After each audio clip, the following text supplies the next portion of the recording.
The hotel room was silent except for the sound of running water from the bathroom. Ling Wing stood at the floor-to-ceiling window of the luxury suite, 23 floors above Dubai's glittering streets, her silk robe catching the amber light from the bedside lamps. Beyond the glass, the city stretched endlessly, a constellation of wealth and possibility. She pressed her palm against the cool surface, watching her breath fog the window. Her wedding ring caught the light. 22-karat gold, heavy, real. Her phone vibrated on the dresser behind her. She turned, hesitated, then walked over. The screen glowed with a message from an unknown number, no country code, no name. Just words that made her stomach drop. He doesn't know who you really are.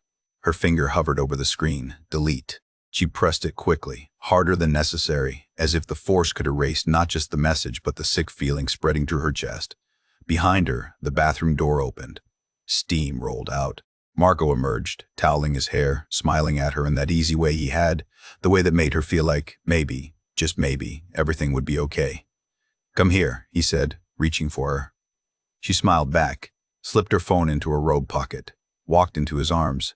3 minutes later, she would step onto the balcony for air. 5 minutes later, Marco would be screaming her name into the Dubai night, his voice raw with a grief so absolute it would stop conversations in neighboring suites, bring guests rushing into hallways, send hotel staff running toward the sound of something irreversibly broken. But for now, in this moment, she let him hold her. Let herself pretend the message didn't exist. Let herself believe, for just a few more seconds, that her past had stayed where she'd left it.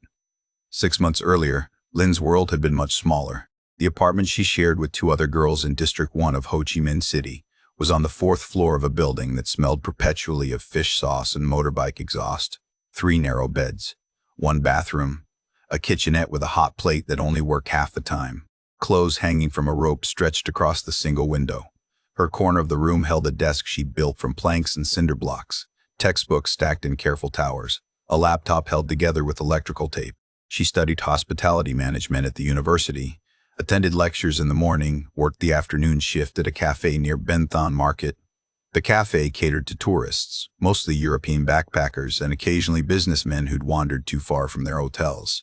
She made decent tips when she remembered to smile more, when she practiced her English phrases, when she pretended the exhaustion didn't show in her eyes. Her roommate Mai worked at the same cafe. They'd walk home together after closing, threading through the chaos of evening traffic, the symphony of honking horns and street vendors calling out prices. Mai would talk about her boyfriend, about wedding plans she couldn't afford, about wanting to save enough money to open her own shop someday. Lynn would listen and nod and think about the remittances she needed to send home to her mother in Dong Thap province, to the village where they grew rice and raised ducks, and where a hospitality degree seemed like a passport to a different life entirely. Every Sunday night, Lynn would video call her mother. The connection was always poor. Her mother's face would freeze mid-sentence, pixelate, then jump forward. But Lynn could read everything in those fragmented images. The gray spreading through her mother's hair, the way her shoulders curved forward now, like she was carrying something too heavy. The small house behind her, walls stained from monsoon seasons, the corrugated metal roof visible in the frame's corner. "You're eating enough?" her mother would ask. "Yes, Ma." "Studying hard?" "Always." "Don't send so much money next month. Keep some for yourself." But they both knew she would send it anyway. Had to. Her younger brother was still in secondary school. Her mother's back wasn't what it used to be, couldn't work the rice paddies like before, and there was the debt. Always the debt. The one they never talked about on these calls. The shadow that lived in every pause, every careful rearrangement of words. Lynn had taken that loan 14 months before she met Marco. 50,000 American dollars from a man who operated out of a karaoke bar in District 4, who didn't ask questions, who didn't care about collateral or credit history or the fact that she was a 21-year-old student with nothing to her name. He cared that she was desperate, that her father was dying, that the cancer had metastasized, and the only treatment that might work, might buy him another year, maybe 2, was experimental and expensive and not covered by any insurance her family could dream of affording. She'd signed papers she didn't fully read, agreed to interest rates that made her hands shake, told herself she'd figure it out later, after her father got better, after she graduated, after she found a real job at one of the big hotels, the international chains where managers made enough to live and still send money home. Her father died 4 months after the first treatment. The cancer had been too aggressive. The experimental drugs bought him time to say goodbye, to see Lynn one last time before the pain made him someone else entirely, but they didn't save him. And the debt remained. Growing. Compounding. The man from the karaoke bar started sending associates to her apartment, men who smiled too much and spoke too softly about consequences. She stopped sleeping well, started working double shifts, picked up weekend hours at the cafe, took a second job helping with English tutoring for businessmen's children, but the interest grew faster than her income. She was drowning in increments, in small, inevitable mathematics. Then Marco walked into the hotel where she was doing her internship. It was February, peak tourist season. The hotel was fully booked, the lobby crowded with guests checking in for Tet holiday celebrations. Lynn was covering the front desk for a colleague who'd called in sick. She was on hour 12 of her shift, her feet aching in her required heels, when a man approached the desk with a problem.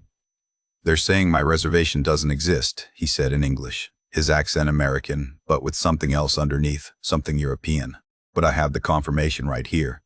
He showed her his phone. She looked at the booking number, checked the system, found the issue immediately, a clerical error. His room had been accidentally double booked. "I'm so sorry, Mr. Castellano," she said, her English careful, enunciated. "Please give me a moment to fix this." It took her 15 minutes. She had to call the manager, rearrange another guest's booking, upgrade Marco to a suite to compensate for the inconvenience.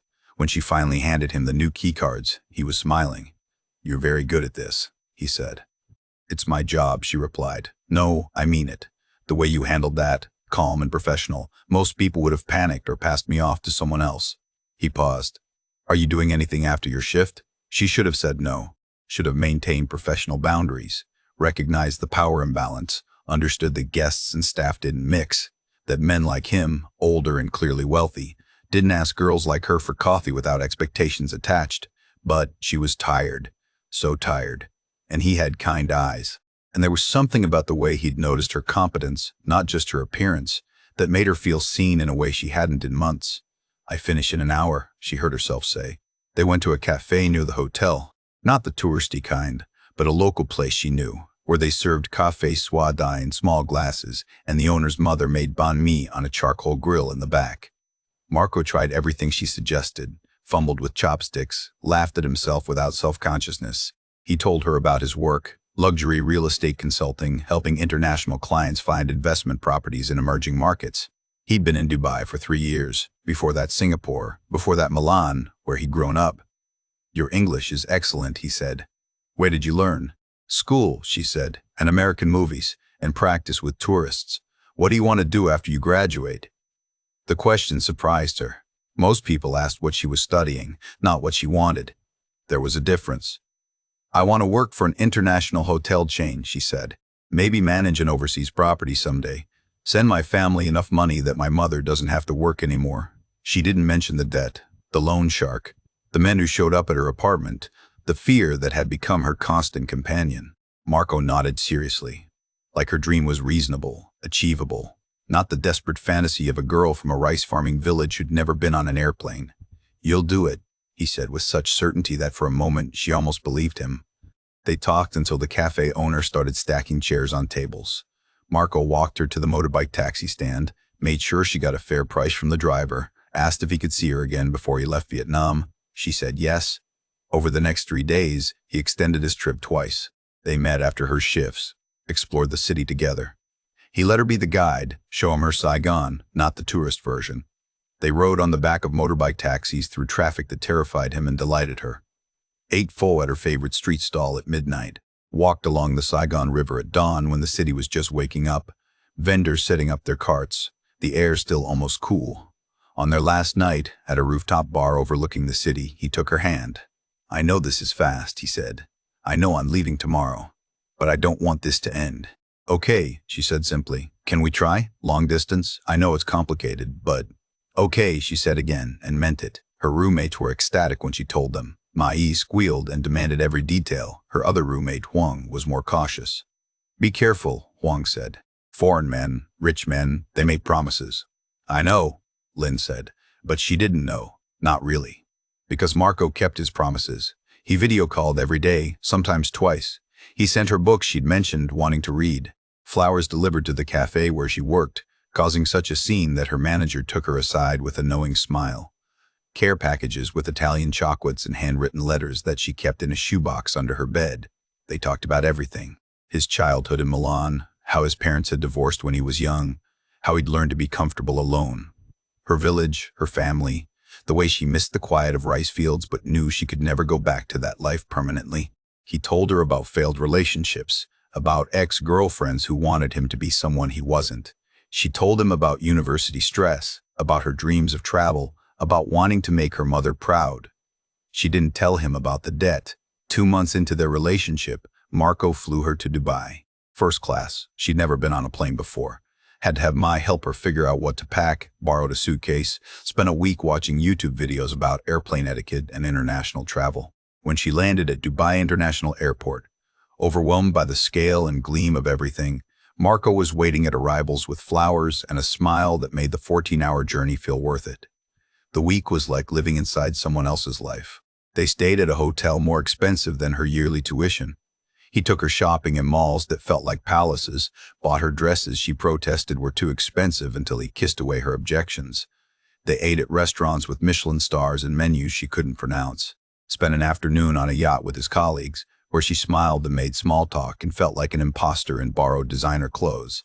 But there were other moments, quieter ones, when they'd order room service and watch movies in bed, when he'd ask about her mother, remember details about her brother's school struggles, listen to her talk about her father's death without trying to fix her grief.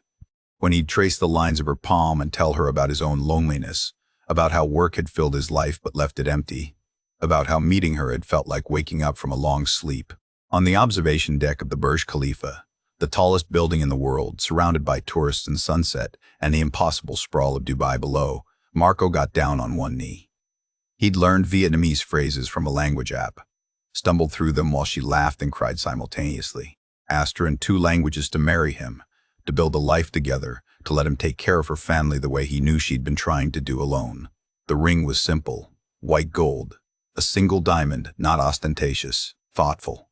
She said yes without hesitation, said yes because she loved him, said yes because for the first time in 14 months, she felt like maybe the drowning would stop. Maybe there was a way forward that didn't involve impossible debt and visits for men who made threats in soft voices. That night, back in her hotel room while Marco slept, she video called her mother, showed her the ring, watched her mother's face cycle through emotions too complicated for the poor connection to fully capture. "Are you sure?" her mother asked in Vietnamese. "I love him, Ma." "That's not what I asked." But Lynn didn't answer, just smiled, changed the subject, started making plans for a small wedding, maybe in Dubai, maybe in Vietnam. They'd figure it out together.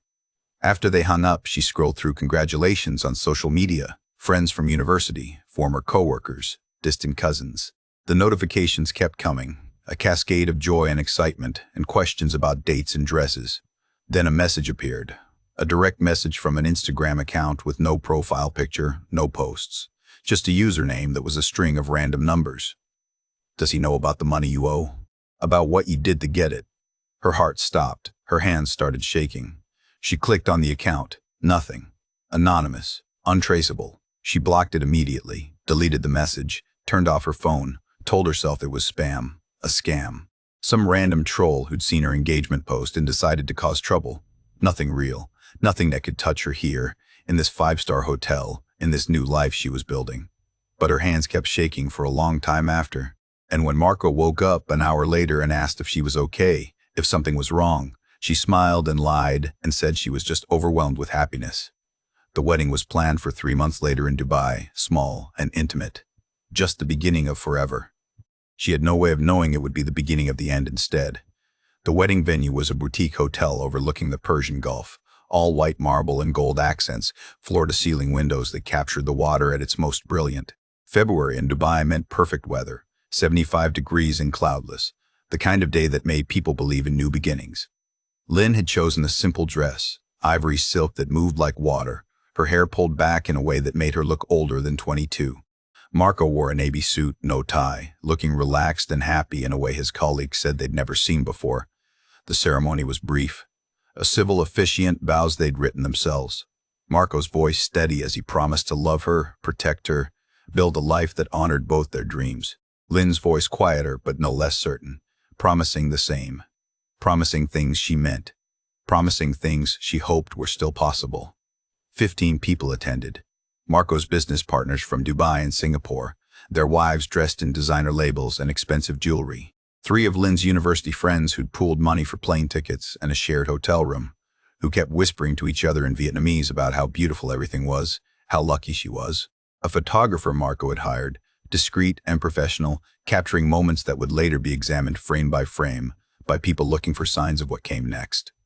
In the photos, Lynn was smiling, but if you looked closely, if you knew what to look for, you could see the way her eyes kept drifting to her phone between shots, the way her smile didn't quite reach those eyes during the toasts, the way she excused herself 3 times during the reception, disappearing for 5-minute intervals that Marco noticed but attributed to bride nerves, to the overwhelming emotion of the day. What the photos didn't show was what happened each time she left. The first time, she went to the bathroom and checked her messages. 5 new texts from the same block number she deleted a dozen times before. They'd found a way around the block, creating new accounts, new numbers, a hydra of harassment that grew new heads every time she cut one off. 3 days until the wedding. Still time to tell him the truth. 50,000 USD plus interest, 73,000 now. Does he know? We're not going away, Lynn. Neither is your debt. She deleted them with shaking hands, splashed water on her face, reapplied her lipstick, went back to her wedding. The second time, she called a number she'd been trying not to call. It rang 4 times before he answered.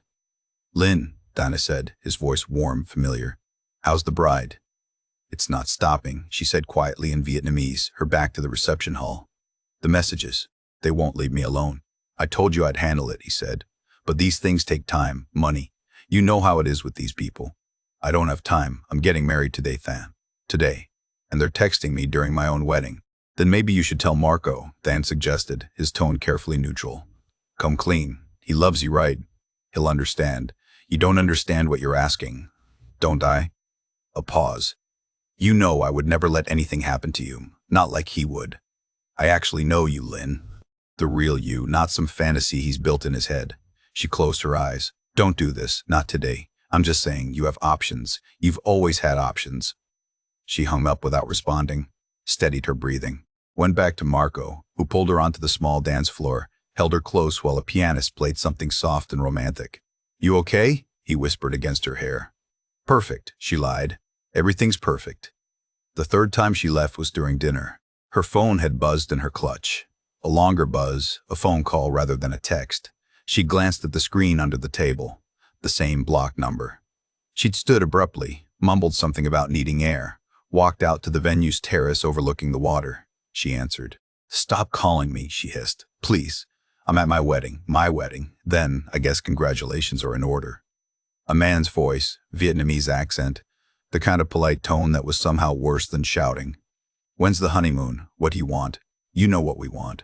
We've been very patient, Lynn, very understanding, but patience has limits.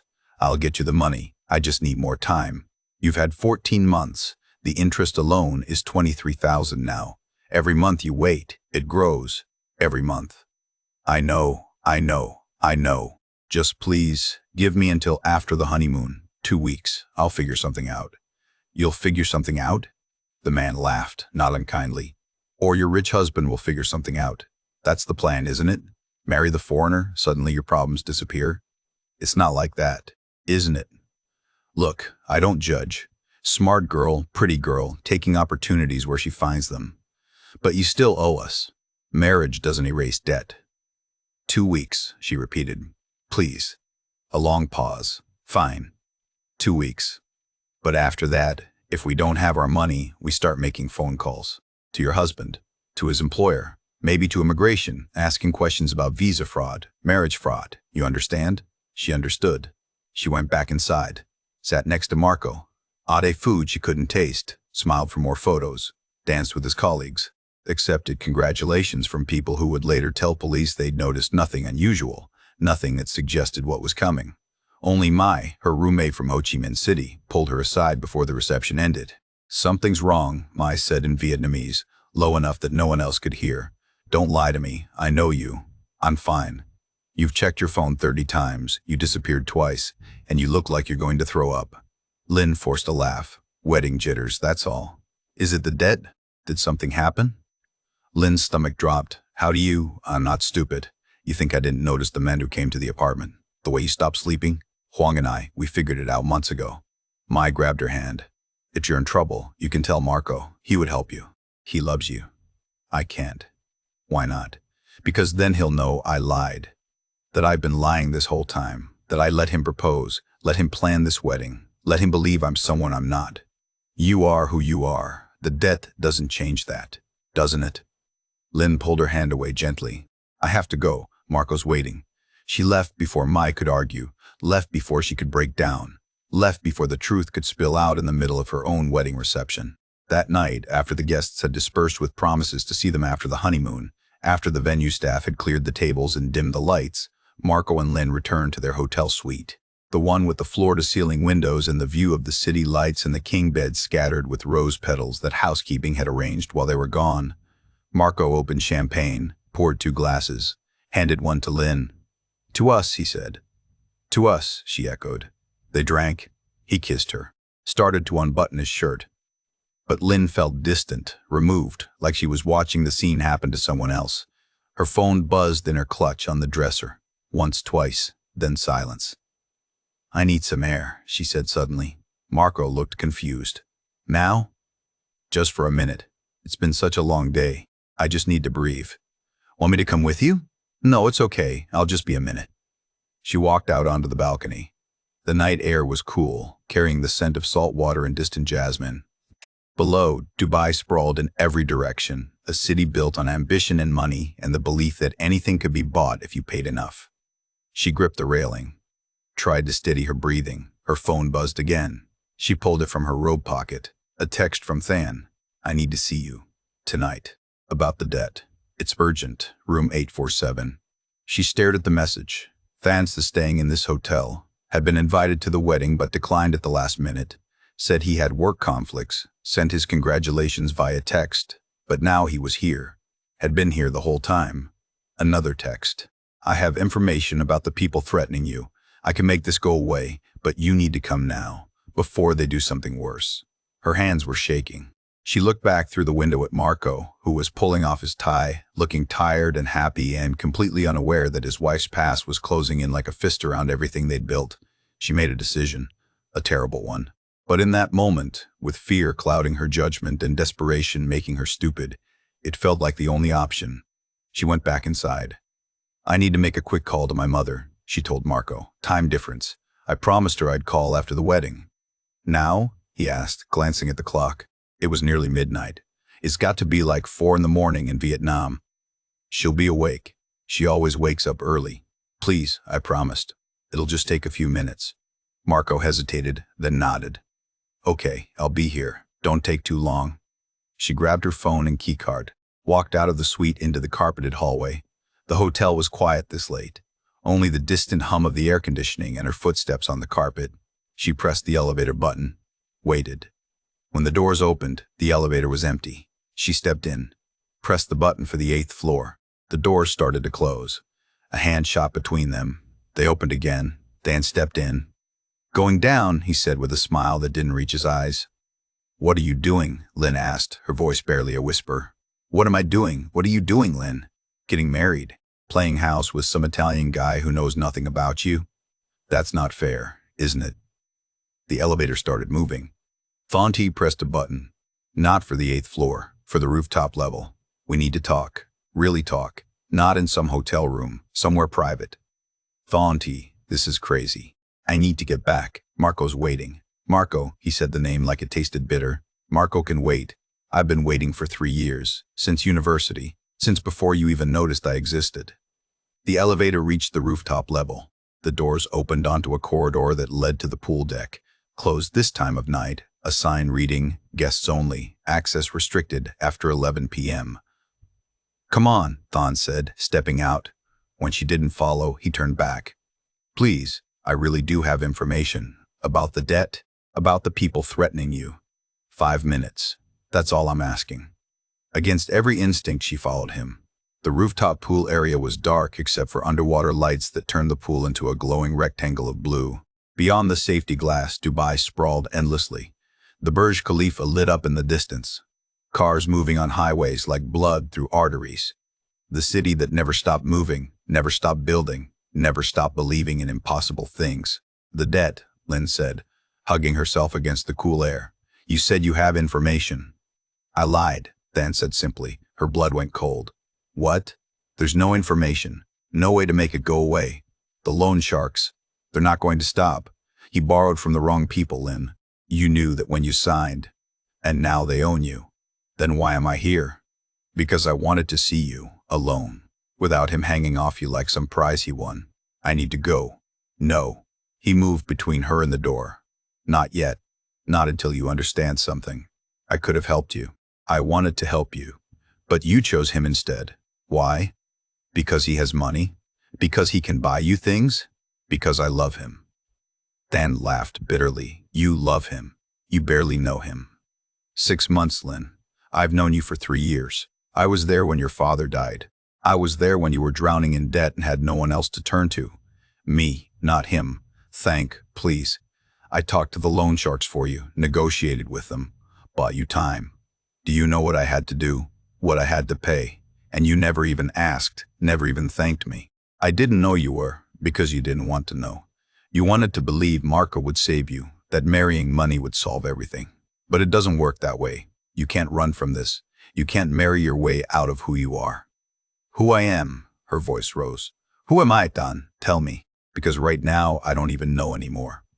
You're someone who made a choice. Someone who borrowed blood money and used it, and now has to pay it back.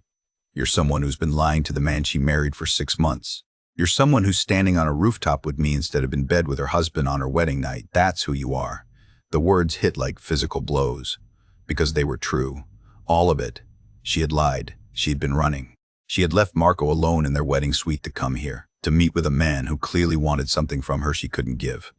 I'm going back, she said firmly. Whatever you wanted from tonight, you're not going to get it. She moved toward the door. Donna grabbed her wrist. Don't walk away from me, he said, his voice dropping low, dangerous. Not like you walked away before. Not like you've been walking away from everything. Let go of me. I'm in love with you. Have been for years, and you know it. You've always known it. Then, leave him. Come back to Vietnam with me. We'll figure out the debt together, the way we should have from the beginning. That's insane. Is it? Or is marrying a man you barely know after 6 months insane? Is building a life on lies insane? His grip tightened. I know you, Lynn. The real you. Not the version you're pretending to be for him. I know about the debt. About your father. About the things you had to do to get by. And I didn't care. I love you anyway. Can he say the same? You're hurting me. Answer the question. If Marco knew everything, would he still love you? Or would he look at you differently? Would he see you for what you really are? She tried to pull away. He wouldn't let go. His other hand came up to her shoulder, gripping too hard, his face too close, his breath smelling of alcohol and desperation. Let go of me right now or I'll scream. Who's going to hear you? We're 23 floors up. The pool's closed. There's no one here but us. Marco will come looking for me. Willie, you told him you were calling your mother. That could take an hour, maybe more. Family calls always take longer than you think. Something in his eyes had changed. The hurt had curdled into something else. Something that made her understand, finally, that she'd made a terrible mistake coming here. That Thon wasn't trying to help her. Maybe he never had been. The messages, she said slowly. The threats. The blocked numbers. That was you. You were the one feeding them information, keeping them after me, making sure I stayed scared. He didn't deny it. I needed you to need me, to see that Marco couldn't protect you, that only I could. You're insane. I'm in love. There's a difference. She twisted hard, broke his grip, stumbled backward toward the pool. He followed. They were both breathing hard now, the pretense of civilized conversation completely gone. What's your plan here, Than? Really? You thought I'd, what? Leave my husband on our wedding night? Run away with you? Live happily ever after? I thought you'd finally see the truth, that you married the wrong person, that it should have been me. It was never going to be you. Something in him broke. She saw it happen, saw the love turn to rage, turn to something darker. He moved toward her again. She moved backward, toward the railing, toward the edge of the rooftop where the safety glass met the night air. Then I'll tell him everything, Thon said. I'll tell Marco about the debt, about the loan sharks, about every lie you've told him. I'll make sure he knows exactly who he married. Go ahead. I was going to tell him anyway. Were you? He laughed. When? Tomorrow? Next week? Never. You're a coward, Lynn. You always have been. Better a coward than whatever you are. He grabbed for her again. She dodged. Her hip hit the railing. For a moment, she teetered, the city swimming below her, vertigo making her dizzy. Than reached out, whether to steady her or push her she'd never know. Because in that second of imbalance, of fear and adrenaline, and the terrible understanding that everything had gone irreversibly wrong, his hand connected with her shoulder and she was falling. Not over the side. Not yet. But backward, off balance, her hands scrabbling for purchase on the railing, her phone flying from her pocket, skittering across the deck. Time stretched, slowed. She saw Than's face, shock and horror replacing rage. Saw his hand reaching for her again. Too late, or too slow, or maybe not trying at all. She fell. 23 floors is a long way. Long enough to understand what's happening. Long enough to regret.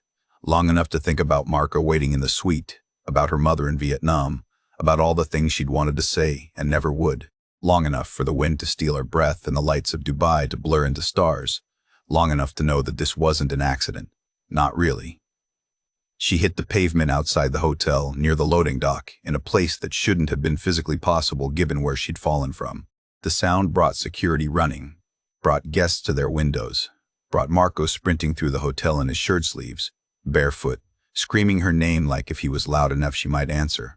But she was already gone. And somewhere on the rooftop, Than stood frozen at the railing, staring down at what he'd done, understanding that love and obsession had finally crossed a line you couldn't come back from. The wedding night was over. The investigation was just beginning. The Dubai police arrived within 7 minutes. By then, Marco was on his knees beside Lynn's body, his hands hovering over her like he wanted to touch her, but was afraid that making contact would make it real. A security guard had tried to pull him back, told him this was a crime scene, told him he couldn't be here. Marco had shoved him away with a strength that surprised everyone, including himself. "She's my wife," he kept saying. "She's my wife. We just got married. We just got married." The words became a mantra, a prayer to a god that wasn't listening. Detective Rashid Al-Maktoum took charge of the scene within 20 minutes. He was a veteran, 15 years with Dubai police, had worked everything from petty theft to international fraud. But something about this case unsettled him from the start. The body's position was wrong. The trajectory didn't match the balcony above, and the groom's grief seemed too raw, too immediate, too real to be manufactured. They took Marco to an interrogation room at 3 in the morning. He hadn't changed out of his wedding clothes. His white shirt was stained with Lynn's blood from where he'd tried to hold her, to somehow put her back together through force of will alone. His hands shook as they placed a styrofoam cup of tea in front of him. "Tell me about tonight," Detective Rashid said, not unkindly. "Everything. From the beginning," Marco told him. "The wedding, the reception. Coming back to the suite, Lynn saying she needed air, needed to call her mother. How he'd waited, 20 minutes, 30. How he'd tried calling her phone, no answer. How he'd gone looking and heard the screams from outside. "Did you fight?" the detective asked. "No, God, no. We were happy. We are happy. We're happy." Marco's voice broke. "I don't understand what happened. Did she seem upset, distracted?" Marco hesitated. That hesitation told Detective Rashid everything he needed to know. Someone was lying. Maybe not about the big things, but about something. "She checked her phone a lot during the wedding," Marco admitted finally. "I noticed, but I thought it was just, excitement. People texting congratulations. I didn't think. Did you see who she was texting?" "No." They pulled Lynn's phone records. The device itself had been found on the rooftop pool deck, 23 floors above where her body landed. That detail alone changed everything. She hadn't fallen from their balcony, hadn't jumped in a moment of impulse or despair. She'd gone somewhere else, met someone else. The record showed dozens of messages from blocked numbers over the past 3 months, all deleted, but the phone company could retrieve metadata, timestamps, patterns, and there was one number that appeared frequently, unblocked, a local Dubai number registered to Than Hung Nguyen. They brought Than in at dawn. He was still in his hotel room, sitting on the bed, staring at nothing. He didn't resist, didn't ask for a lawyer. Just came quietly, like he'd been expecting them. "Tell me what happened on the rooftop," Detective Rashid said. Than's story came out in pieces. How he'd loved Lynn since university. How she'd come to him for help with a debt she'd taken to pay for her father's medical treatment. How he'd tried to manage the loan sharks, buy her time, position himself as her protector. How she'd chosen Marco instead. "I just wanted to talk to her," Than said. One last time, before she disappeared into his life forever. And she tried to leave. I grabbed her. I didn't mean to hurt her, I just wanted her to listen, to understand. But she pulled away, and she lost her balance, and his voice died. It happened so fast. You pushed her. No, I swear. She fell. I tried to grab her, but I couldn't. I wasn't trying to hurt her. I loved her. Detective Rashid studied him, looked at the photos from the crime scene. At Lynn's wrists, which showed bruising consistent with being grabbed. At Thon's hands, which had defensive wounds, scratches from where she'd fought to get away. At the security footage showing them entering the elevator together, both walking, neither coerced. Showing them exiting on the rooftop level. You understand this is murder, the detective said quietly. Intent or not, you grabbed her. She fell because of your actions. Under UAE law, that's murder. Thon nodded slowly, didn't argue, didn't try to justify, just sat there with his hands in his lap, looking like he'd aged a decade in one night. But Detective Rashid wasn't satisfied. The case had layers, complexities. He started digging into Lynn's background, contacted authorities in Vietnam, found the loan, the amount, the illegal lender operating out of District 4 in Ho Chi Minh City, found the interest payments Than had been making, positioning himself as Lynn's savior while simultaneously keeping her trapped in debt and fear. He found the messages Than had sent from burner phones, anonymous accounts, posing as the loan sharks to keep Lynn scared. Found proof that Than had been the one escalating the threats, manufacturing the crisis that would drive Lynn back to him. You weren't saving her, Detective Rashid said during a third interview. You were hunting her. Than didn't deny it. Couldn't. The evidence was overwhelming. Marco, meanwhile, was falling apart. His company put him on leave. His colleagues didn't know what to say, how to help. He stayed in Dubai, couldn't bring himself to leave, spent his days at the police station demanding updates, demanding justice, demanding something that would make sense of a senseless thing. Lynn's mother flew in from Vietnam, her first time on an airplane, her first time leaving the country. Marco met her at the airport. They couldn't speak each other's languages fluently, but grief was universal. They held each other and cried, and somehow that was enough. Through a translator, Lynn's mother told Marco something that changed everything. The day before the wedding, she said, Lynn called me, said she had something important to tell you, said she'd been keeping secrets but couldn't anymore, said she'd written you a letter explaining everything. She was going to give it to you on your wedding night. A letter. Marco's voice was barely a whisper. She said if you could forgive her after reading it, if you could still love her knowing the truth, then she'd know your love was real, and if you couldn't, she'd understand. Marco had them search Lynn's belongings, found the letter in her suitcase, still sealed in an envelope with his name written in her careful handwriting. He opened it alone in his hotel room, the suite they were supposed to have shared. The letter explained everything: the debt, her father's death, the loan sharks, the threats, the fear that had haunted her for 14 months, her shame at not telling him sooner, her desperate hope that he would understand, would forgive, would help her find a way out that didn't involve more lies. It ended with a question. Can you still love me knowing all of this? Can you forgive me for not trusting you enough to tell you sooner?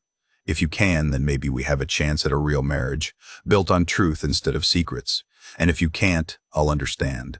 But I can't start our life together with lies between us. You deserve better than that. You deserve to know who you really married. Marco read it 3 times, then folded it carefully and put it in his wallet, where it would stay for the rest of his life. The trial was swift by Dubai standards. Don was charged with murder. The evidence was clear. His confession was recorded. His lawyer argued crime of passion, temporary insanity, diminished capacity. But the judge was unmoved. Intent didn't matter under UAE law. The action did. And the action was clear. Van was sentenced to 25 years in a Dubai prison, no possibility of parole. His family in Vietnam disowned him.